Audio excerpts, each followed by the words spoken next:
You're listening to a Prairie Punk House Companion right here on the Prairie Punk Press Network. The views expressed by any host or any guest on the Prairie Punk House Companion are the personal views or opinions of the people who express them and do not reflect the views or opinions of anyone else on the show or any company, employer, or any other organization that the individual expressing them has or will affiliate with in the past, present, or future.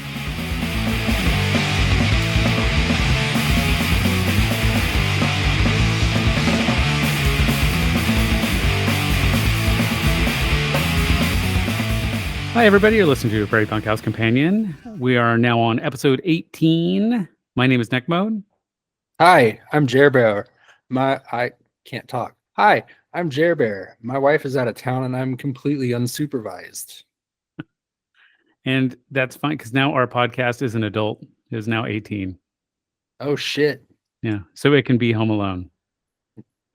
Okay. All Sure. right. All right.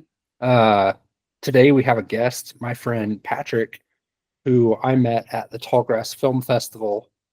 He brought a film here called Rabbits, and I saw him walking down the streets, the mean streets of Wichita, Kansas, and he had lots of tattoos everywhere, and I saw a squatter rights tattoo.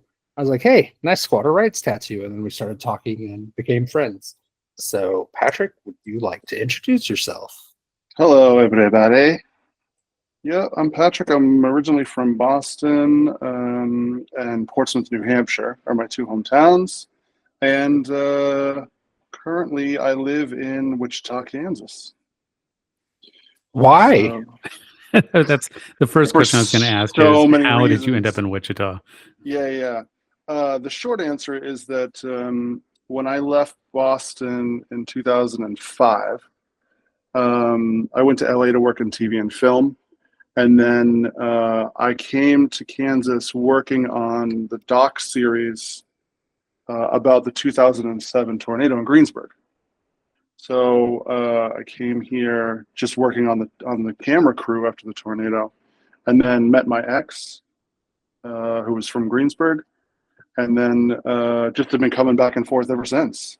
So I went back to LA, and then came here, and then went to Lawrence to finish my degree at KU, and then did grad school in New York, and then came back. So Nice. yeah, so I've been coming back. It's very cheap.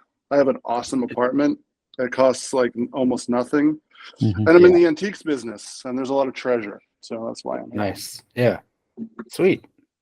How did you get into the punk rock? Good, yeah, the punk rock. That's good. I thought there was another word coming after that. Yeah, I just did too, but no, I like it. I like calling it that. So I grew up in Portsmouth, New Hampshire. We lived in a suburb of Boston called Franklin, Massachusetts, which is just on the T. It's on the train. And I remember I was thinking, because I knew that you were going to ask me that question. So I was like in the car the other day thinking, like, when did I first knew that punk existed? And it was, I have to guess it was probably like 92, like 91 or 92, when I was like 11 or 12. We lived in Franklin, and I remember there's like a convenience store called White Hen Pantry, which is like a 7-Eleven or whatever. And I was there with my mom, and there was some what I realized later were punk kids hanging out in front of the store, like with leather jackets and mohawks and stuff. And one of the kids on the back of the jacket, it said "fuck" in big letters, just fuck, but it was spelled F-U-K, and somehow this thing where I was like, wait a minute, not only is it a swear word, but it's spelled wrong, and I was like, you can do that? And I think that was my first exposure to subcultures in general. And then I think my first cassette, I got a Gen X tape. You know what I mean? Oh, nice. Because Nobody ever talked about Gen X. Yeah, because because like, you know, Billy Idol was a thing, and then so like like Generation X stuff was always around, like because he was popular in the 80s, and then they reissued a bunch of Generation X stuff. So and then when I got to Portsmouth, we were lucky to have there was a little club called the Elvis Room, which is long gone now. But like when we moved to Portsmouth, we moved away from Massachusetts, we lived in Portsmouth. It was a pretty small town then. It wasn't as gentrified. And it was a cool club, man. They had shows at night. There was a bunch of like local bands because it existed a venue for them to play in. So the biggest band, I guess, that came out of Portsmouth were the Bruisers, who then their singer, Al Baril, became the singer of the Dropkick Murphys. Oh, okay. So I guess like you could argue that they were probably the biggest bands in Portsmouth at the time. So by the time I was 13 or 14, I was like had mohawks and was wearing leather jackets and doing drugs. Did it say FCK on the back of it? There was something about that being like, oh my God, you can break rules, and being like, and it was a swear word. You know what I mean? Right. So I was like, yeah. I thought they were awesome. What was painted on the back of your leather jacket, or did you have anything painted on? I did a bunch of I probably just like had a rotating group of bands. You know what I mean? Like, I think like I've always been partial to UK82 stuff, so it was probably like, you know, Discharge. I think I went Cow Pattern. Like one of my last leather jackets was just like fabric and studs. Yeah. And like maybe Subhumans too. Okay. Yeah.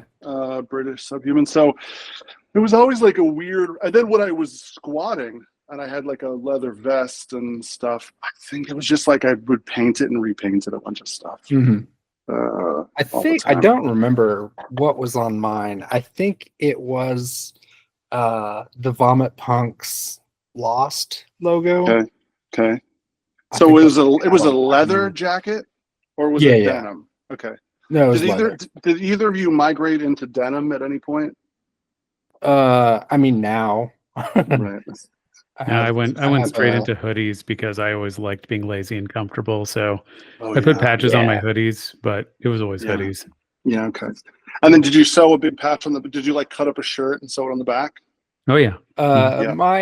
Our friend Justin had a distro, and he had his own screen printing equipment and stuff. I helped him screen print stuff and would buy stuff, and he would provide us with stuff. And he's actually who painted my leather jacket because he is still a great artist. He owns a skate shop up in Lawrence, a skate shop and a print shop called River Rat Skate Shop. Shit. Okay. He's doing really well for himself. And you guys have punk rocker doing what he wants. That's how you do. I mean, that's how you do it. Yeah. So what was I'm sure you guys have talked about this. What was your like Elvis Room version in Wichita? Was there an actual club, or was it all DIY spaces? I would say there was probably Howard's. Yeah, Howard's was the first one I remember. That was an all ages. Red Room. Yeah. Oh, the Red Room was really sketch. Like, yeah. I mean, like, I never went to the Red Room. I went to the Howard's. guy, like 40-year-old guy sleazing on high school girls kind of sketch was the Red Room. It was a all ages club. I think was the Red Room a head shop. Also had a venue space or something. It was run by that dude Ladd, who was just really just kind of sketcty. But I keep forgetting that place all ages existed. Venue. I don't. It was on First and like hydraulic or something, wasn't it? Not hydraulic. It was west of hydraulic. Was it near Grove? No. Too far. That's too far east. It was near downtown. I don't know. Somewhere in that little area. So, and that was when downtown was all but abandoned, pretty much. Yeah. It was not like it is now. In the 90s, downtown Wichita was complete like a ghost town. There was really very little there. You could go down Fish there. House was there. Have you been to Fish House, House, Patrick? No, I don't know what that is. It's an art collective. Is it still there? Oh, Yeah, it's still there. that's cool. Uh, Is that on that little on tiny Commerce street? Mhm. Okay, yeah, Commerce. Yeah. Yeah. So Fish House was the first space Yeah. that was used by artists. And that was where I saw Some most of the English ska songs in bands I 90s. saw was Fish House. I remember like that was just like every ska band seemed to play there, if I remember right. No. They just Where did am I art thinking stuff. of? They didn't have a lot of shows. There was a venue called Big Fish on St. Maybe. Francis. Maybe that's what I'm thinking of. That's where the Voodoo Glow Skulls played. Okay. That's And what I'm thinking of. where Mhm. the neo-Nazis prowled the parking lot. 'Cause Oh, it was yeah. dark and they could hide there. Oh yeah. What was the Nazi situation in Wichita? It was bad. It was real bad. Horrible. There was horrible. Yeah. they were called the River City Skins. Mhm. Oh boy. 12 of them, and they were hammer skins. Yeah. Mhm. They were super violent. They all, not all of them, but most of them wound up going to prison in 1999 for racketeering charges. Mm. But they were real violent all Yeah. throughout the 90s. They would come to shows and fuck with people and beat the Mhm. shit out of people and recruit at high schools. And Oh shit. it's called Panama Reds, which is where Barleycorns is now. Yeah. There was they was they ugly. tried to. Did I ever tell you they tried to like recruit me at Town East Mall? I think you told me about Like, that. this was like before I was even into punk. I was still into metal at the time, so So I you was were like, you young. were outside the Sam Goody and you were approached by a Nazi skinhead to see Yeah. if you wanted to be a part of their club. yeah, basically, yeah. They asked me. Basically, they started talking to me. Do you feel like your voice isn't heard, brother? Like they Yeah. kept saying like brother and Right. stuff. The checklist. So what do you think about black people in general? Just good, bad, or indifferent? This is like a whole checklist. Yeah. And thankfully, my I was at least worldly enough to my spidey sense to go off, and I could tell that they were racist. So, Yeah. and keep in mind, I did not have a girlfriend at the time at all. But I was like, I have to actually go check with my black girlfriend and see if she'd be cool with me like joining your guys' club. And the guy like gave me the dirtiest look and walked off. Yeah, nice.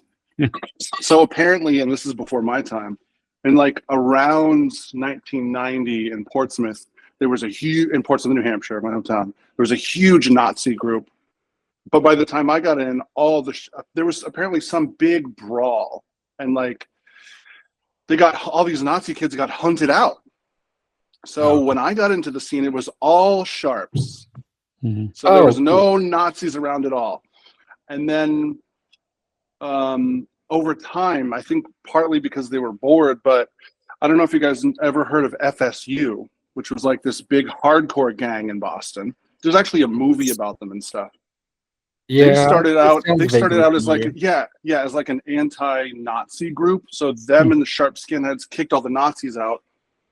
And then there was like a power vacuum, and basically FSU became this like super terrible bully gang that like got into like crime and stabbings, and they were like working with a couple of biker gangs and stuff. So Yeah, not cool crimes. Were they then. not Shitty cool? crimes. Straight edge? Yeah. Were they straight edge or were they? yeah, well, originally they were, but I think they branched off pretty hard. So no, I wouldn't say as much.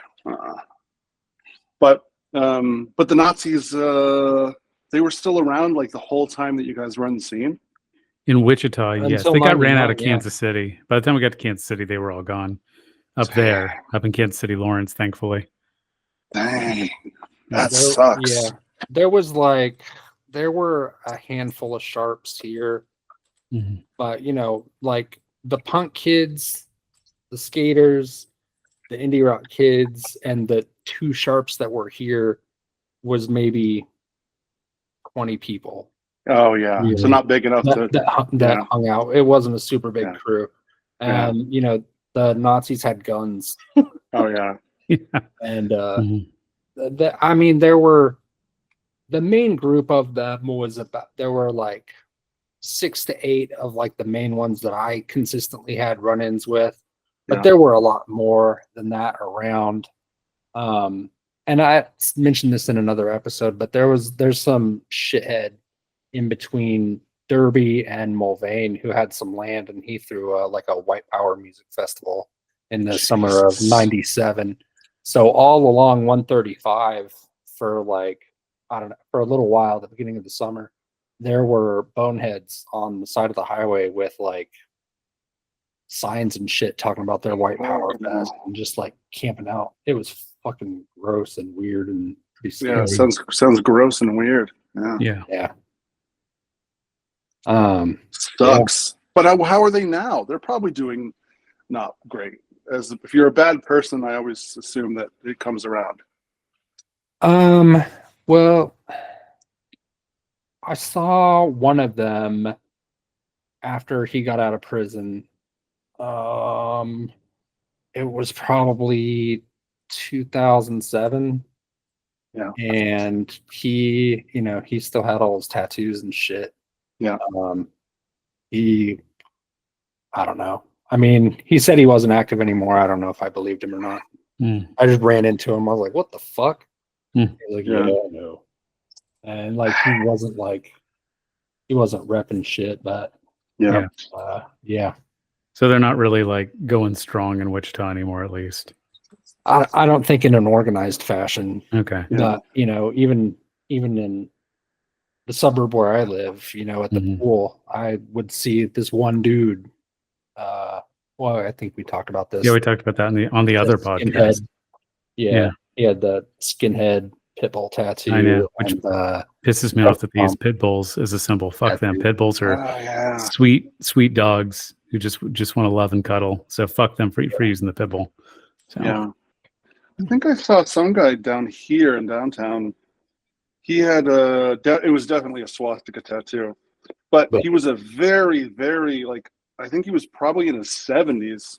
He was old guy. He was old and fat, and I was just like, yeah. So I kind of laughed it off, although I probably shouldn't have laughed it off because I was like, that guy has been a prick his entire life. I mean, imagine being 70 and you're wearing shorts. You know what I mean? Well, and you're just like rocking the swastika in public, and I'm like, that guy's a real piece of shit. Mm-hmm. One of the people that went away was older. Even back, I mean, it was 99 when they all got pinched. So, I mean, he could have been one of them. I mean, probably in his 50s back then. Yeah. I mean, I'm assuming those guys probably had the backing of some biker gangs that were in town, or their folks were part of some, because there was like there was a bunch of biker gangs in Wichita in the 70s and 80s, right? I think so. Yeah. Yeah. And into the 90s. Yeah. Yeah. They were still there when we were in high school. Tell us a little bit about your scene, and then we can kind of compare and contrast them, since you were on the East Coast and I would assume had more access to the culture than we did here in the middle of nowhere. Yeah. Because the thing I've noticed about the East Coast is how the scene changes drastically in a small space compared to the Midwest. Because I lived in Norfolk, Virginia, and then even just going to DC, the punk scene is, I mean, just 3 hours north, vastly different. So what was it like in the Boston area? Yeah, so I mean, basically from Boston down to DC, each of those cities are a couple hours apart. So I feel like this is a great corridor for bands to tour. I do think that sometimes people would skip Boston because it's like the end of the line. So there's nowhere to go. So you have to turn around. You know what I mean? So most people would come to Boston. They might do Portland, Maine, and then they would turn west and go to Albany and then upstate New York. But so I left home in 95 when I was 15, and I hung around Boston for about a year before I got on a bus and went to San Francisco. So basically, I was a homeless punk from 95 to 2000. So 15 to 20, I basically was hitchhiking and hopping freight trains and stuff across the country. And then every summer I would pretty much come home. So I wasn't super duper involved then because I was also super fucked up. So I was doing drugs and whatever. So when I did come home and see shows, like I was a mess. Like I was the kid that would just like get shit shut down, and like I was not a great kid. I was real trouble. But in the late 90s, there were pretty much like Casualties were huge in the late 90s. Like they got really big really fast. And then there were some like other bands from Philly. Boston had some good bands in the late 90s too, because like Boston's been a rock town for a long time. So there was this weird like nebulous early 90s time when like a bunch of the hardcore bands went weirdly rock and metal, and they sucked. So like Slapshot, Slapshot's one of my favorite bands in the 90s. They put out like these terrible like semi-rock albums that were just, even like SSD, who were like punk and hardcore gods in Boston, like their last album is a total piece of shit because they're just like, they went rock, you know what I mean? Yeah. But in the mid to late 90s, New York was popping hard. So like I stayed in C Squat and was down in the Lower East Side when I went through New York. They were having shows all the time. So like Os Rotten was coming up to New York all the time. Like again, like I always liked UK82 stuff. That stuff came back, like big leather jackets and studs and giant mohawks. Where's Blank 77 from? Weren't they from that area? Yeah, see, they're from New York too. I never liked them because they were so poppy to me at the time. You know what I mean? They seemed silly to me, so they were just like, it was curious. A little too sugary for me. People, they did play a lot of those shows too. I was like, there was a band from Philly, Violent Society, that I really liked. Yeah, that was a little more poppy. And then in Boston, like The Unseen was starting to become a big band. Toxic Narcotic was a big band in Boston at the time. Like, yeah, and Bill was running a record label, so like he was putting out like local and some national punk bands. So it was a pretty wild time. Like punkcore became a thing in the late 90s, and like bands would, I don't know what was going on in DC, but basically there was a ton of good local bands at that time that were doing all Asia shows. Was like the emo shit. Like, yeah, I don't know what was going on down there. Yeah. Post-punk stuff. I mean, I think DC late 90s, I think Q Not You and shit like that. Right. Yeah, and I never really had an interest in that. So like I remember listening to A Fucking Way in Life over and over and over again because I thought that single was so good, and I was like super obsessed with like dumb, fast, drunk stuff that wasn't necessarily good, but but like the drunk punk, like spiky haired loser punk thing was like huge in that little pocket that I was in. Okay. Did that tour ever make it to Wichita? Did you ever see Casualties live? No, I didn't. No. In the 90s, I probably would have enjoyed it. Now I don't. Even before it came out about George. Yeah, totally. No, totally. I wasn't a really big fan. Yeah, just because like I always liked the crustier shit. Once I discovered crust, I was like, that's it. That's like I love crust punk and chaos punk. I'm like, this is my shit. So and I would say the people I was hanging out with, it was pretty similar. Like Neckbone was into like skate punk and stuff like that, and we were like crustier shit. Yeah. And then you opened me up to anarcho punk too, right? Because I got into, because of you, I got into, because of No Effects, I got into Crass and Rudimentary Peni. I was going to say, you actually like Rudimentary Peni? Like, I think they have one good song I can actually tolerate listening to. I love them. Love that band. But I discovered lots of other stuff like Flex of Pink Indians and Dirt and stuff like that. Yeah, I just couldn't really like dig in. Maybe I should revisit some of those records now. But they were like, I don't know. There was just something, maybe it felt at the time it was too intellectual for me to really like enjoy listening to. Same thing with Crass. There was just like like They Owe Us a Living, that one song, I was like, oh, that's a good song. And then there was like, I listened to the other songs and I was like, what the fuck is this trash? It might You be know an what I mean? acquired I couldn't taste. get it. Yeah, it was an acquired taste. Exactly. Yeah. Exactly. We have I a think- good friend who hates Crass also. Yeah. I think I initially forced myself.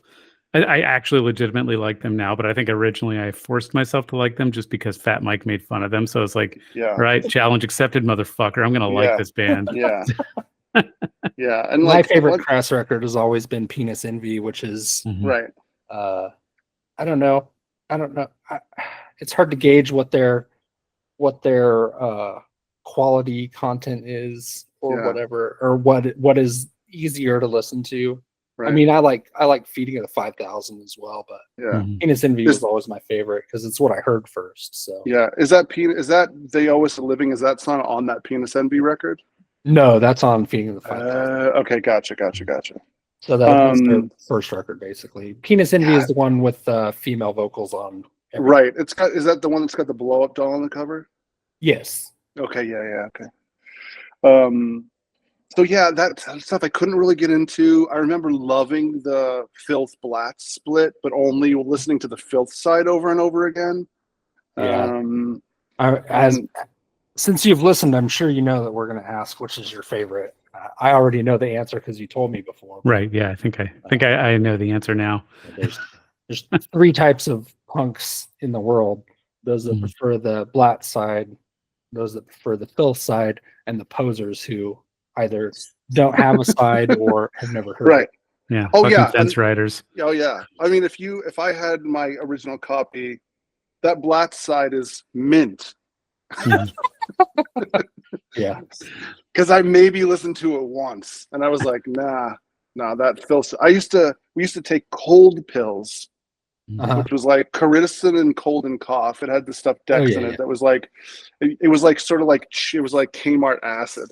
Should take like 10 or 12 of these things, and then listen to that Filth side and watch Young Ones over and over and over again, like with the sound off, just like watching Young Ones and listening to the Filth side of that split, just for days on end.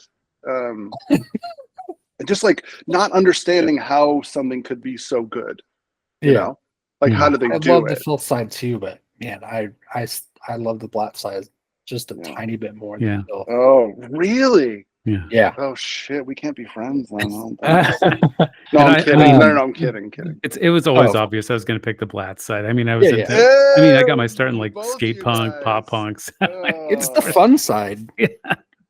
Jesus. Mhm. What am I doing here? Fucking hell, I'm outnumbered by the Blatt side people. So I will the defend- majority I of our will- guests. I will Yep. defend. We're that in the Filth minority side. from everyone Yeah. who's been on I this see. show. Gotcha. Yeah. Only That one Filth- other person has Yeah. picked the Blatt side. That was Sarah, right? Okay. No, it was Thule. Oh, was it Thule? Okay, yeah. Man, that Filth side is just like, I don't know. It's like a perfect record to me. It's really good. I have to admit, I appreciate the Filth side more now than I did when I first heard it, like 20 whatever years ago. Yeah, I just wasn't into it when I first heard it. I like it now because my tastes have matured Yeah, it in my changed a little bit. in my yeah. ancient age. Oh yeah. Yeah. Yeah, no, totally. Oh, Joe. Yeah. He picked Filth, but then he posed a question to us that I'm now going to pose to you, Patrick. The Grimple Logical Nonsense split, which side is better? I honestly, I don't think I've listened to that record more than like twice. So Okay. I do like Grimp. I think there was a single that I remember really liking that was a Grimple single. So just by default, I'll go with that side. Okay, fair enough. But I don't think I could actually pick a side. Maybe I'll have to listen to it again. You should. It's really good. Yeah. I on that record, I think Logical Nonsense side is better, but I For prefer that Grimple specific as a split, whole. yeah. I have a much more sentimental attachment to Grimple, but yeah, for that split, I agree. Logical Nonsense side is the better side. Are they from the Bay, Grimple?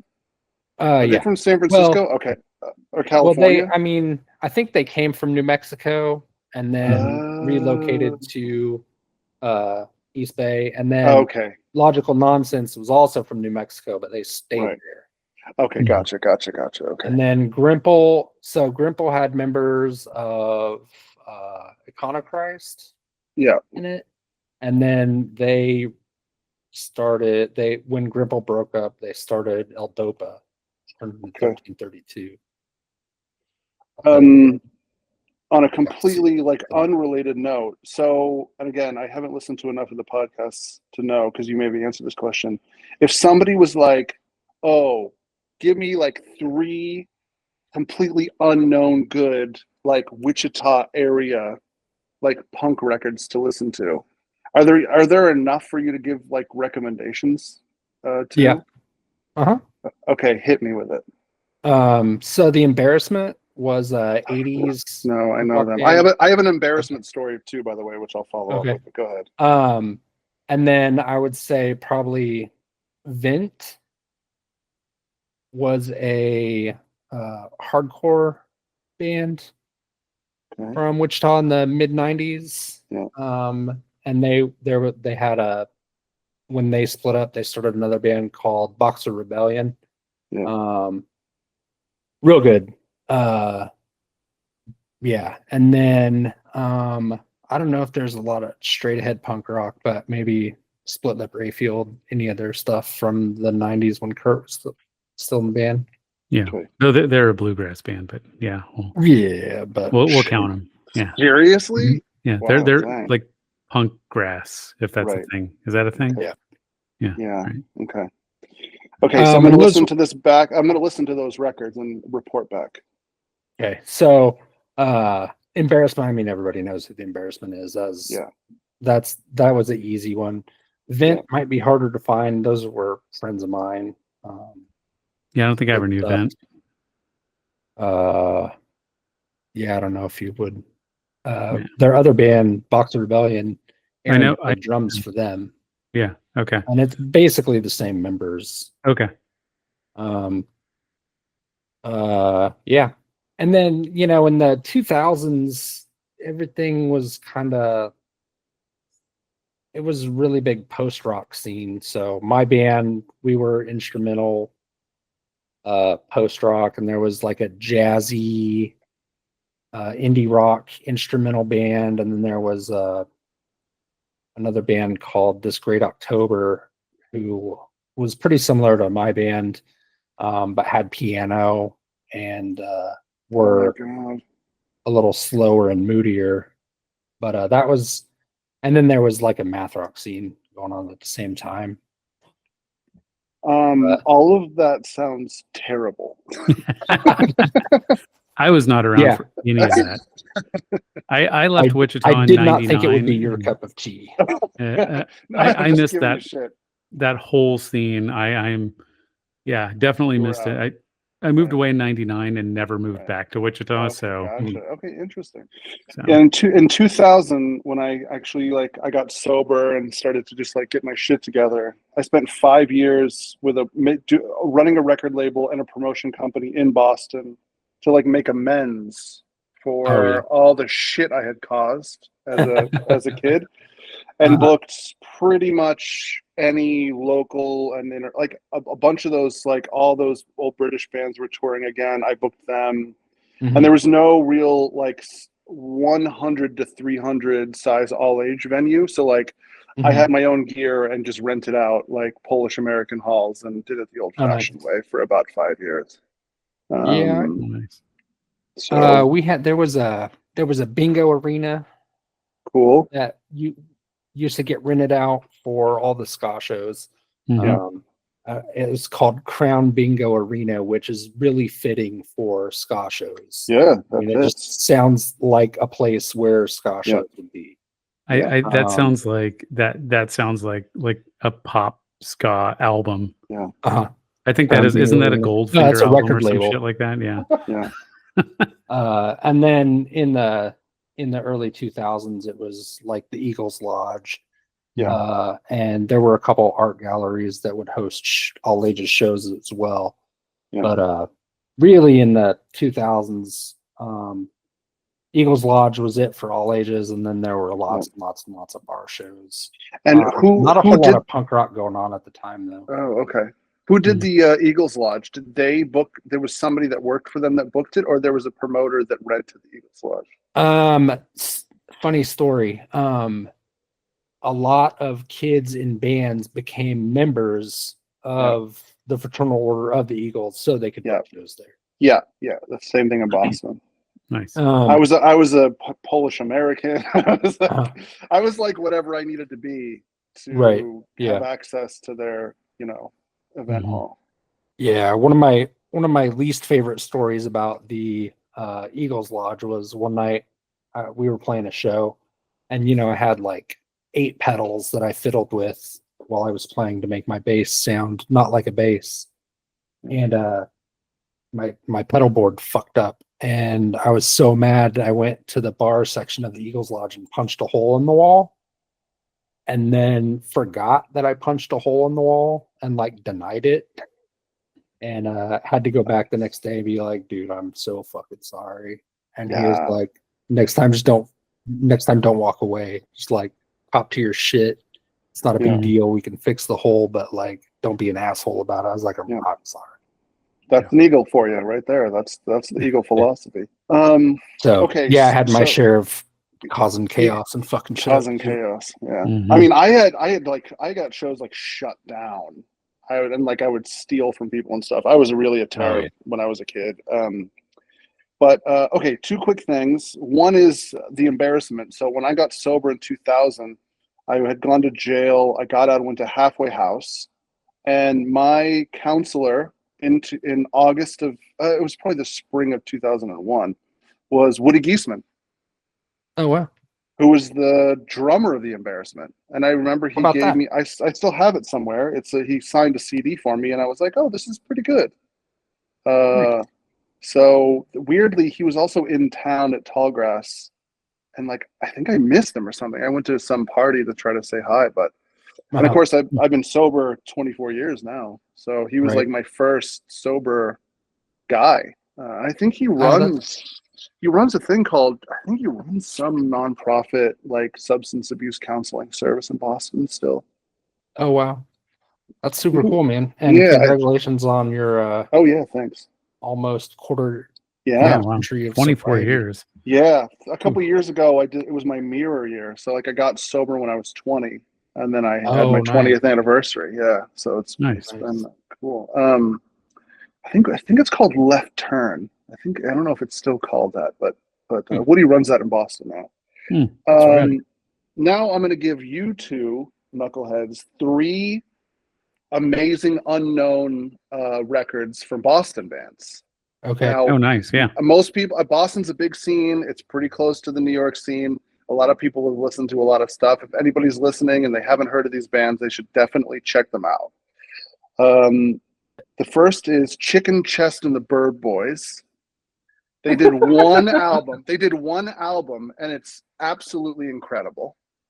Okay, so definitely an album worth listening to. I've listened to a ton of times, and a very, very good full length LP. Okay. The other is La Peste, who was a LAPESTE, and it's a single. It's called Better Off Dead, basically. And they did like one song. It was like the only album they ever released. And the single is incredible. It's just like it might even have been featured on one of those like obscure singles records from like back in the day when they were still doing that. And then the other record actually is from New York, from this band Disassociate. It's called Imperfect World. And if you like noisecore stuff, that album is like so far ahead of its time. It's incredible, and they used to come up and tour Boston a lot. And as just an added, maybe a sneaky fourth, there was a band called the Douchebags from Providence, Rhode Island, and their single is very good. They had a couple singles, and they're called the Douchebags. And they were like kind of rude, and like they weren't like Gigi Allen, but they were sort of like irreverent. I think they were actually on an Action record compilation too. Oh yeah. Nice. I'll check it out. I wrote those down and sent them Yeah, I in saw that. our Yeah. in our chat. So Okay, Nice. good. we have a Yeah. record of them. Good records. On sort of And- unknown records. Yeah. Disassociate, or is that what you said? Yeah. Yeah. It's called think Imperfect World. I think I've heard of that actually, but I'm not Yeah. sure. Their singer, this guy Ralphie, was like this huge black guy with long dreads. He was also like in The Village and was sort of around that stuff. Mhm. The record is really incredible. Again, if you like sort of super noisy hardcore, and it just every time I listen to it, I still like pull it out occasionally. It still sounds so fresh to me. I mean, Right. it's like, even though it's like from I think the early 2000s or something, like Mhm. it still feels super contemporary. And I don't think the band like is that well known or has really done much Mhm. since the 2000s, but the record is just it's like a go-to record for me for sure. Patrick, have you been in any bands in any scene? Yeah, so I was in a couple of bands that went nowhere, obviously, when I was a kid because I had zero discipline. So I was in a couple of bands in Boston that again went nowhere. But in the early 2000s, when I got sober, I played in a queercore band called Youth of Tagay, Oh yeah, you told me which about was that. which is like a parody hardcore band. Because at that time, like as a pansexual man, but I can pass as a straight man. I never had a coming out experience because I didn't really need to. You know what I mean? Like there was no like force for me to have to explain myself to the world because I get to hide. So like the band was like a little bit of my version of that, which was like feeling like there's always this on a slightly detour, but I always remember watching Richard Pryor come out and do this whole set about how he set himself on fire, right? Mhm. Like, because he like was smoking crack and like caught fire and whatever, it had to get put on or whatever, right? But he did a whole set about it, and I don't remember who talked about it, but it was something about being able to like take something so personal and then it's easier to digest when you make a joke about it. So this band, I wrote songs about gay sex and trans sex and how gay hardcore was, which is very true. About the sweaty guys just like taking their shirts off and touching each other and climbing on each other and just seeing this very homoerotic like tribal thing happening and then being like, oh, this is so gay, and then being like, what are you talking about? There's nothing straighter than two men getting half naked and like jumping all over each other, and like, oh, okay. But we did a couple of records. I think they're still good, pretty good records. It was very like Gayrilla Biscuits inspired because I love the Gayrilla Biscuits, which was a band that had done that same thing in the early 90s. Who, by the way, side little trivia, the guy that sang in Gayrilla Biscuits is Trent Reznor's keyboard player. So I think he's full time in Nine Inch Nails. Yeah, the guy that was in Gayrilla Biscuits. Interesting. Nice. But yeah, put out a couple of records. They're pretty good. I play drum. I'm a drummer. I've always played drums and sang in the band. And we did 3 singles and an LP. So Nice. What years were that? Early 2000s. Okay. Yeah. So yeah, I don't know. 2000s. I don't know. Maybe that's just from my perspective. That feels kind of ahead of its time. I don't know. I mean, Maybe I'm wrong. No, I mean, it's a time capsule for sure. I mean, we did a Bad Brains cover called Band in Tennessee, which was basically about gay marriage, about like how gay marriage was like, was illegal across the country. Obviously, now it's a completely different story. But I mean, every now and again, I still get emails to the band's email address from somebody being like, I heard your record and it was great and they really enjoyed it and like felt like it inspired them or something. So that's kind of nice. The irony of a Bad Brains song, right? Yeah, I know, totally. Not lost on me. Not lost on us either. I mean, again, at that time, HR was like, he was in the news for being an asshole and being a homophobe, and Yep. Yeah. All those guys from the early 2000s, I'm curious about you guys' take on this, was a very interesting time because all the guys that were teenagers and in their early 20s in the 80s were now in their 40s. Mm-hmm. And they were becoming like boomers, basically, right? Yeah. Mhm. So like all those guys were starting to come out, be old and felt entitled, and they were expressing their real opinions. Mm-hmm. Mm-hmm. And it was a weird time for legends of punk and hardcore. So yeah, it was an odd time. It was just an odd time where that shit was just happening left and right. I mean, I guess still technically pre-cancellation. You know what I mean? Yeah. Like pre-Me Too, but all that Yeah. stuff was floating around still. So it just took a little longer to get around. And Yeah. this is just you know, my vibes based opinion. So take it with a grain of salt. But yeah, it seems like all these old guys that you're talking about, they either you know, became incredibly socially progressive and stood up for marginalized people, or they doubled, tripled, and quadrupled down on being sexist, racist, homophobic, misogynist, and like their real personality came out. I don't feel like there was a whole lot of fence riders from that generation. Maybe I'm wrong. No, I don't think so either. Yeah, I mean, and just also, look at like Dwayne Peters and Mm-hmm. you know, shitheads like that. It just it's I gross. sort of wonder if it's commiserate with like how relevant they stayed. You know what I mean? Like Could be. Ian is a guy that's always sort of been relevant, and like I always felt like he's been pretty progressive for the most part because he's always like had to answer to somebody. He never like is hiding in like in some weird, you know, like being separate from the scene for very long. So I guess my question / response to that is maybe that's why he's stayed relevant, is because he is progressive and he has stuck with that. Whereas, you know, people like whatever the shithead from TSOL is, you know, he just makes jokes about how he just did it to have sex with women. Like that's not going to stand. And you know, so your band isn't relevant anymore, and you're bitter and salty about it. Right. Yeah. Maybe that's why. Yeah, when was the last time anyone talked about TSOL? Seriously. Right. Wow. God, I love that. I want to fuck the dead song. I like their early stuff is so good. Yeah. And I'm not a huge like LA punk. I'm actually like not a huge LA punk band, but god damn, that song rips. Mm-hmm. I mean, and look at guys like Henry Rollins, who's just like always been relevant.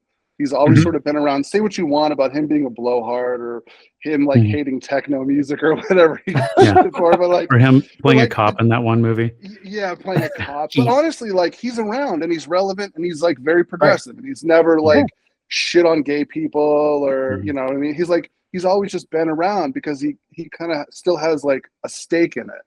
And then there's guys that are like, especially some of those British guys who are like, they were kind of in a punk band that got super hot and then fizzled out.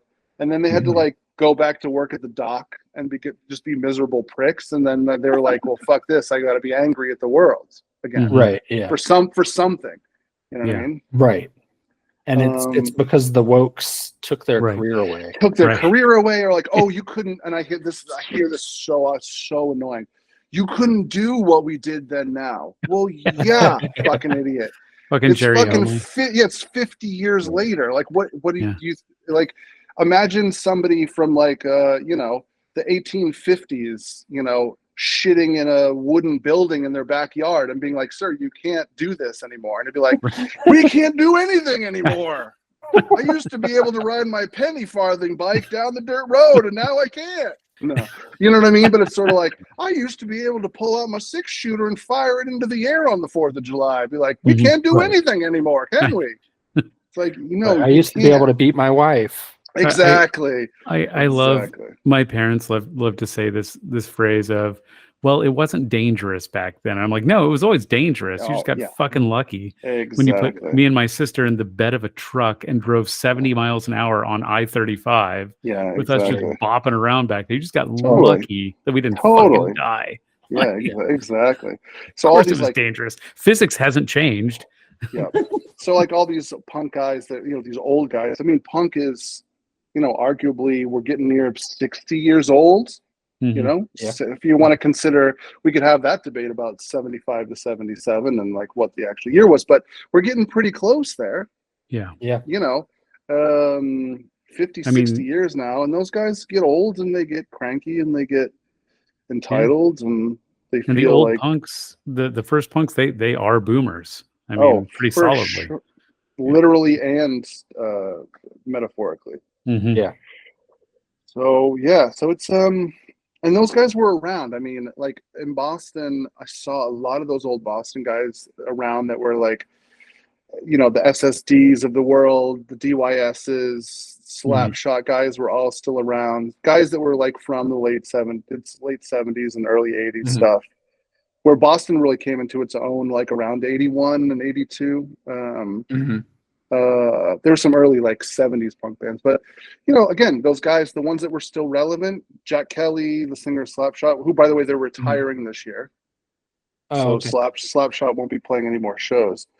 He's a dude that's always been around, and he's always been cool, and he's been kind of a prick, but he's been part of. He understood that he's part of something, and really Mhm. like Yeah. has been very like, again, he's not the most approachable man in the world, but he's never turned into that thing where he's gotten Mhm. sour, you know what I mean, and Yeah. been like turned his finger and pointed back at the scene and been like, oh, you know, you're not what I remember it being. Like he's never been that guy. Mhm. So that's Yeah. nice. That's That's refreshing. good. Yeah. Keith Morris was kind of like that when I met him. Like very cantankerous, very, Yeah. very grumpy, Yeah. but not like pissed off. Yeah. You know, like he seemed pretty chill. Yeah. Yeah. For the most part. Those LA guys are weird. They're like in their whole Yeah. other world over there, man. Yeah. It's I mean, I agree with oddly that. like conservative over there for punk. Like, Yeah. even if they don't think they are, Yeah. you're just like, dude, I'm from fucking Kansas, man. And Yeah. to Yeah. me, you feel like a conservative. So, Yeah. Yeah, for sure. I saw Keith Morris in a Whataburger once. He was Mhm. Oh, yeah. just drinking a soda by the window. Uh-huh. That's my Keith Morris story. You're welcome. nice. Politically, what was your scene like? Because ours, I Yeah. mean, we've talked to a couple different people about their scene, Yeah. and what it was like. Ours was pretty progressive and inclusive, and I mean, Yeah. there were problems as there are anywhere, but by and large, it was, from my experience, Yeah. Mhm. looking in as a cis white dude, it seemed very Right. open and inclusive and welcoming to everyone. Mhm. No, not all scenes are that way. So, Yeah. what was it like up there? Well, I mean, I think just being in Boston in general is a more liberal area, so I think that definitely like flavored the scene. I think people in general there, especially younger people, are certainly more accepting and whatever. I feel like in and again, I'm also a cis white guy. I'm a pansexual man that gets to hide. So I don't really Mhm. like experience those types of experiences that other people may have, but Right. Boston is also it's very, the scene at the time was very misogynistic, whether Mhm. it realized it was or not. Like the hardcore scene, especially in the early 2000s, where there were some bands that got very big. Bridge Nine became a label at that time. So like Mental was a huge hardcore band, the straight edge band that like traveled the country and the world. It was really big. There was this band Have Heart that got really big. And whether Mhm. or not I think those scenes acknowledged it, there were not a lot of females in bands or even female fronted bands at all that got any attention. Mhm. Even though like in the punk scene at the time, like Aggression was a band that I think that was a female lead singer. I think Bill even put a record out for them, I think. Mhm. And in like the spiky haired punk scene, there was the Prophets, and there was a bunch of other, like the punk scene was definitely a little more inclusive than the hardcore scene at the time. Mhm. And I think in the early 2000s, especially, people got more political. Mhm. I think just the way that the world was working and the bands that existed, I think just made people pay a little more attention. It didn't seem Mhm. like a particularly active scene though, so like Okay. I don't think there was a lot of people like doing stuff. Okay, that was going to be my next question: is what amount of activism was going on? Not really. I mean, there was also? a food not bombs that people Mhm. did, and there was like some fundraisers and stuff that people, Mhm. raised for like, animal cruelty or whatever. I Mhm. think like the Probably first, some Mumia stuff. yeah, and like the second Bush administration, I think Mhm. a lot of people like got more active about that stuff just because of like what was happening in the world.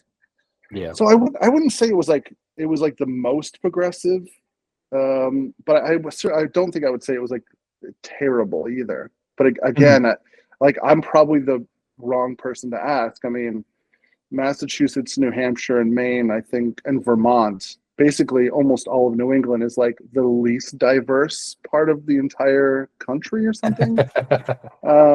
So a lot of white guys, you know what I Yeah. mean? A lot of white guys in khaki shorts and puka shell necklaces, getting sweaty with each other, and maybe Uh-huh. not as much like of giving a shit about the world around them. I would Mhm. say Sure. that's probably. And there weren't a lot of like there were almost no queer bands Mm. in the area Okay. that I can recall that were like outwardly gay bands. Mhm. Almost none, and especially none in the hardcore scene. Like Yeah. I think like Pansy Division had come to town, and I think people would go see them.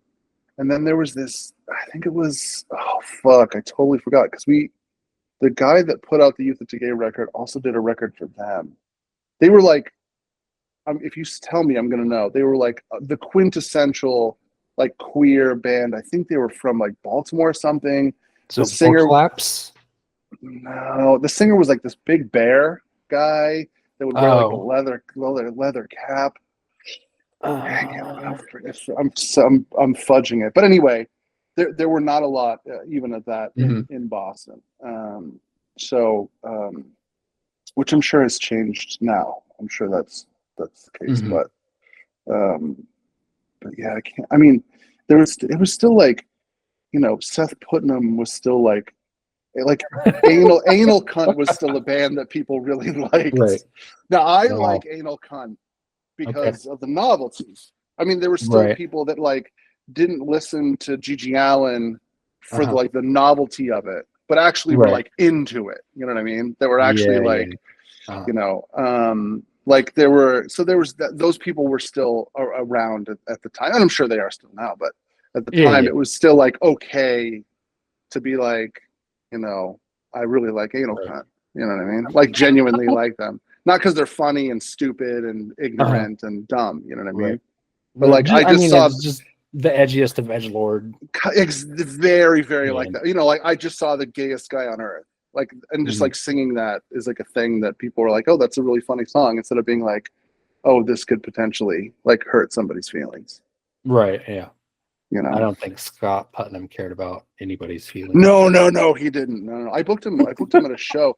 By the time I saw him, which was a year before he died, he had Uh-huh. completely lost hearing in both of his ears. Like Oh, really? I he didn't was realize. almost completely deaf. Yeah, Damn.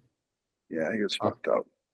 But and so that's interesting that Wichita was so like, again, in your experience, was so welcome. Was it because it was so small? Yeah.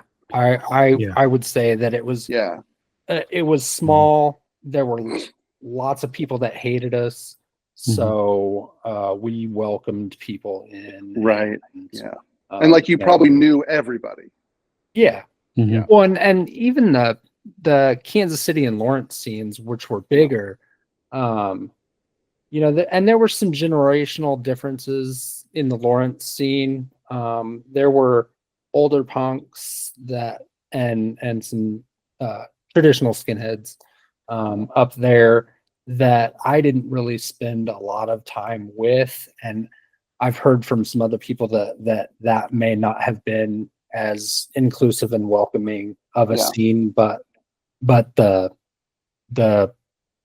baby Gen X, early millennial punk rock scene up there was very inclusive and very welcoming people. Yeah. Very Well, queer friendly, things like yeah. that. And I'm sure that, I don't have any statistics to back this up, but just from what I've witnessed and observed on my travels throughout the world, is it seems like the more conservative the surroundings, the more progressive the punk scene is. Because Yeah. Yeah. I even noticed that in Norfolk, Virginia, the punk scene in Norfolk, Virginia is incredibly progressive because it's a Navy town. It's surrounded by red counties in Virginia. I mean, it's where you go to be safe. I mean, that's Yeah. why I think that's why it's so tight, because Mhm. you are surrounded by antagonism, Yeah. and so you find a scene where you're safe, and it just becomes Yeah. that much more important. Mhm. Yeah, I mean, let me just paint a picture here and tell me if I'm right or wrong. But if you were walking down the street in Wichita and you saw somebody with like a mohawk and a leather jacket that you didn't know, and you walked by, you probably would stop to be like, "Hey, what's up? What are you doing?" Yeah, Like, for "Hey, sure. I'm Jeremy," or whatever. Yeah. Yeah. The scene in Boston was so big and divided, like people wouldn't stop if Right. you didn't know, Yeah. if they weren't like in your immediate circle. Mhm. So Mhm. like that really changed. I mean, because even Boston, which was a small scene compared to New York, for sure, was still like at its zenith. Probably 3 to 4 thousand kids is like what would be like the biggest show of the year. Mhm. Is big enough for people to not know everybody, Mhm. Right. and so it changes the way that you interact as in the scene as a whole. It's like there's pockets. Everybody has like their own little Well, pocket. when in your travels, when you were hopping trains and hitchhiking around and stuff, did you have uh, places that you went where you knew you were welcome and safe, or Yeah. did you just meet people along the way? And what were maybe some of your experiences with smaller town punks as you were Right. traveling through? Because we had people come through Wichita, and we would see them panhandling and shit, and we'd be like, hey, Yeah. come fucking party with us and shit, because Yeah. they were out of town punk rockers, and we could talk about music and Mhm. travels and stuff like that. So Yeah. I wonder, what was your Sometimes, experience like on the other end of that? yeah, sometimes I don't remember it being like the punk scene was a supporting group. Wherever I went, I found a group of people. Mhm. Because I also like, I went where the money was. So I always Mhm. went to like college towns. So if I was I would go to Tempe, Arizona. So I wouldn't be Uh-huh. in Phoenix. I'd be in Tempe where the college is. Or if I had to go through Texas, I would go I would go to Austin where the thing is. And so like, I do remember sometimes of like meeting people that were in bands. Like when I went to Cleveland, I hung out with these kids that later we brought on tour that were like in a punk band. But I really didn't feel like that I encountered them as much. I think especially after a couple of years, I really enjoyed the moving, like the traveling from city to city. So I was staying in cities not as long after a Mhm. while because I just really enjoyed the like moving around things. So maybe that was it too. Um, Mhm. but I definitely would say that I most of the time if I fucked somebody where I was, they were either a punk boy or a punk girl for sure. Mhm. Yeah. Because I was hairless and thin Mhm. Mhm. and completely untethered, which I think made me very attractive to a number of punk types. Mhm. So like I don't remember. I remember like sometimes I go to house parties if like I got invited to them, but I don't remember it being like a significant part of my experience. I did hang out a lot of times with like train hoppers, like Mhm. genuine squatter punks, not like, Mhm. hey, away from my folks' house for the weekend, Right. but Right. genuinely people like street people Mhm. who knew punk bands and like were into like had an Os Rotten patch on their hat or something like which I don't know even if those people exist anymore. I feel like I don't know if I don't know. genuine squatter punks actually really exist anymore as a thing, or if it's just like an So. idea. Like I would say this in the last 20 years of me, because I drive back and forth across the country a Mhm. gazillion times, been in different cities, seen like punkers and like homeless people of all ilk right? Mm-hmm. Rarely do I see that kind of. Now, maybe again, it doesn't mean they don't exist just because I haven't seen them, but Yeah. like the fucking dirt patched, shorts or pants and the denim vest and the like Butt brown clothes, like in the butt flaps, Yeah. you know what I mean? Mhm. And They're- the dog and like they Yeah. must still exist somewhere. I just haven't seen them. They're all in Seattle and Portland. Yeah. I Interesting. just moved back from the Seattle area about a year ago, and Yeah. they are still very prominent in downtown Seattle. Yeah. Interesting. I bet there's plenty up in Minneapolis too. Oh, I'm sure. Yeah, Yeah. I would think maybe, Minneapolis, yeah. But I don't know, a while ago, a year or two ago, I was going to get sushi downtown in the Old Town area. And by where the farmers market is down there, I saw squatters panhandling. Probably didn't have cash that day. Well, that's the thing. I was thinking this too. Like those, how many people don't have cash on them anymore? Right. Like most people, I don't that's know how gotta you fucking suck. panhandle now. Unless Yeah. you get on your parents' Like a Venmo and just be have like, yourself a oh, I don't little have square cash. with you. Yeah, your exactly. credit Just be card. like, oh, can I rent a car? True. When I was homeless, I always had plenty of food. This is at the time, like, I don't know if it's the same now, but I would never need for food. I needed money for drugs and alcohol. And I'm in downtown. And so there's always somebody at a stoplight. Genuine. This isn't me being like wanting a pat on the back. I give people money, a couple of bucks if I have some change. I don't care. And I actually don't care if it's for drugs and alcohol. Yeah, who cares? Right. And they're like, oh, don't they? They're going to get drunk. And I was like, I don't know if you realize how difficult it is to be homeless. Right. So like and I do. And so like if some beer or some drugs like makes it more tolerable, then like I'm okay with them having that money. For sure. Like, For sure. It's a fucking rough. I can only imagine what it's like being homeless in Wichita. Like that must suck. Like no social services, like no real support. I mean, I guess the weather's not terrible, but like it's gotta suck. Oh, it's rough for homeless people in Chicago in the winter. We have I bet we have warming centers where they can come in and just kind of hang out and warm up. Yeah. But there is also the reverse of where now they're putting in all that what are they called, the benches that have the poles, like spikes on them and stuff, spikes and shit, so people can't. Yeah. It's like so they can't sleep. You can't lay down because the arms are built. Yeah. And there was this dude who was camping.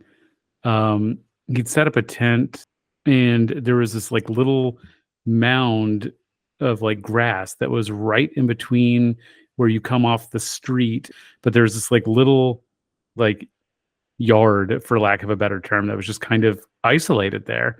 And this dude set up a tent and fucking put in a garden and everything, and just was living there for a long time. Wasn't bothering anybody. And I don't know what happened to him. I'm pretty sure the cops came and tore it all down though, because not only is the tent gone, but the garden is gone too. They ripped out the garden. Yeah, that fucking sucks. By the way, that shit's called hostile architecture. Hostile architecture. Yeah. It's gotta be rough to like be homeless in Wichita in the winter. Yeah. I think there's like one church that's pretty close to downtown that I think opens up, but it's like an emergency one. I think they only open it when it's supposed to be like, one of those like crazy super cold nights. But and all of our city leadership is talking about getting rid of homeless encampments. Isn't your mayor a fucking libertarian or some shit? Oh yeah, she's a fucking mess. Yeah, she sucks. She sucks so bad. I mean, she doesn't even read the bills she passes. She doesn't even do her fucking job. No, Coke reads it for her, literally. Fucking hell. How did you go from train hopping and hitchhiking around the country into the film industry? Yeah, so around 2000, when I was around 20, is when I got sober. So I had been basically on the streets and traveling, and then I got arrested and had a bunch of warrants and ended up like relapsing once. But for some reason, on August 2nd, 2000, I got sober. And so, you get sober, and I think I've always been like a pretty like hardworking industrial person. So for the 2005, I was like the head chef at a vegan restaurant in Boston.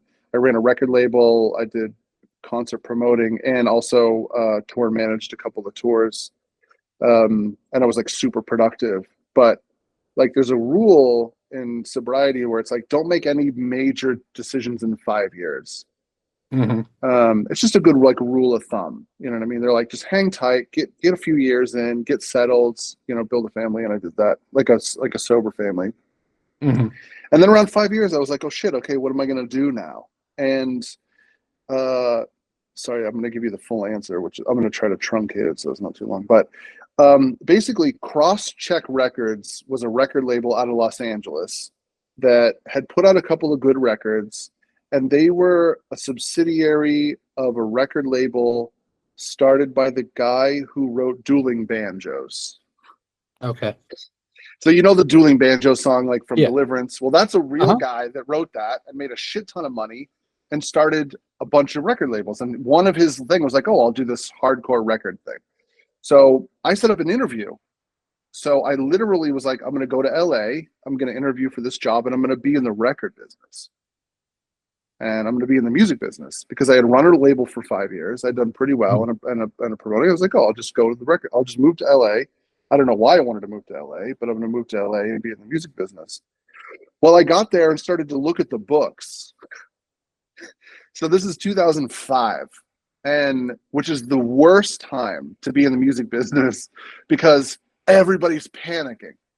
Yeah. Because it's the digital revolution.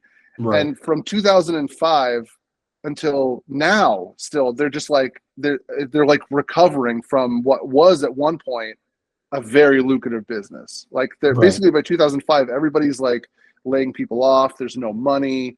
They don't want to invest in anything. I mean, even Very now that like risk-averse. very risk averse at the time. I mean, and again, it's hard to believe that there was a time when people actually didn't want to buy records. Like everybody wants to buy records again now. But like in the early 2000s, there was like 2 pressing plants. So everybody's freaking out about music. So it turns out maybe the music industry wasn't for me. The salary was really bad. And the label wasn't going to, and by the way, the label like basically ended within a few months. So I was out in LA and I was like, oh shit, what am I going to do now? And I took a job randomly as a production assistant on a TV commercial. And I was like, oh, this is kind of fucking fun. And then I basically took a couple of years to like work in production. And then I realized, oh shit, like my skills are actually really good for this type of work. And so it was weird. I actually like found TV and film sort of through the back door, really. And realizing as I was working in it, I was like, oh shit, I've actually like really enjoyed this and really like it. So, so that's how that happened. And then I did some community college. I made a couple of short films in LA that were terrible. Moved to Kansas, made a film while I was out here that got me into grad school. So I got accepted into like. Was that Three Corner House? No. It was this short called Somewhere Between Freedom and Protection, Kansas. It was like I filmed it in rural Kansas, which, by the way, was rejected by Tallgrass. That was probably Jeremy's fault. I'll give them what for. So, well, here's the amazing part, which is very Tallgrassian. That film got me accepted into 3 of the 5 best film schools in the entire country. Nice. Like that film got me into NYU, AFI, and Columbia. Like I got accepted to those. Oh, and Austin. So 4. Oh, that's cool. So anyway, the brain trust at Tallgrass did not play that film, but I ended up going to Columbia, and I was in New York for a few years, and then came back and made some other short films. So that was Rabbits, Three Corner House, and Through the White Gate. Which, to Tallgrass's credit, then they did program those 3 films. Yeah. And then I wrote and directed my first feature a couple of years ago, and which still hasn't come out and has gotten a shit ton of rejections, including Tallgrass. I'm not a part of it anymore. I No, quit, this and is. You're I still want you pulling guys- the strings from behind the scenes. So- Have you tried submitting it up here in the great city of Chicago? You know, I was up there and met a couple of programmers, Mm-hmm. and I don't think there was one that really seemed like it was a good fit. Okay. It's sort of a genre movie. Mm-hmm. It's a cross genre movie. It's like it's a horror movie, but it's not scary. Interesting. It's a little more of a drama. It's sort of like I wanted to take what Panos Cosmatos's movies look like, Mm-hmm. and then apply that to a drama. So it can cross people's wires a little bit, but I think it's a very good movie. I believe in it 110%. Mhm. It's just it's had trouble landing somewhere, but we'll see. But yeah, that's how I got in the movie business. That's it. And now here I am living in Wichita, Kansas. Mm-hmm. the hub of the film industry. Hey, Yeah. you know, if you ever want some side work, come up to Chicago. There's plenty of Dick Wolf shows that shoot up here. Oh yeah, no shit. That's true because they haven't moved away. They're still shooting in Chicago, huh? Yeah, Chicago Fire, Chicago Police, Chicago Oh, yeah. Med. Yeah, come on up. I got to be an extra on some TV show I can never remember the name of. So, Extra work is the best, man. Yeah. $125, sorry. $150 a day. we're called day players now. Day We're not players, called yeah. extras. That's good money. I did that when I was in LA too, man. Good Yeah. money. It's not bad. Easy money, yeah. So you're what's the other one called with the kick-ass soundtrack? Oh, so Through the White Gate, that's short. Through the White Gate. Yeah. Yeah. I So those I fucking guys- loved that one. They did this. They also did the music for my feature. Oh, sweet. Those are Chicago guys. They were in a band cool. in Chicago called Cantor. Yeah. That's They're right. like that synth band. I was in Hutchinson filming Must Love Pie. Mhm. And I was looking at Danny through the monitor and I was like, people are going to love this piece of shit. And it was true. I mean, it's just an easy movie. It's so Yeah, easy. yeah. Well, it's cute and charming and It's cute and charming. unambiguous. Yeah. It's And so it's just a- exactly. yeah. And like how- that was how probably was my working most with popular Danny? short. How was working with him? He's good. You know Danny. He's a good dude. He's my neighbor. We live in the same building, so I see him all Oh, the that's time. cool. Uh-huh. He's very interesting to watch on a screen.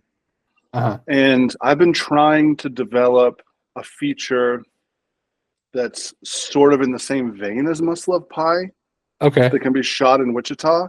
I'd love to see Danny in a real feature, Uh-huh. like doing something a little different.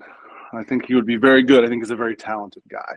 Yeah, Nice. he is. But yes, I will send you guys all my links and then Yeah.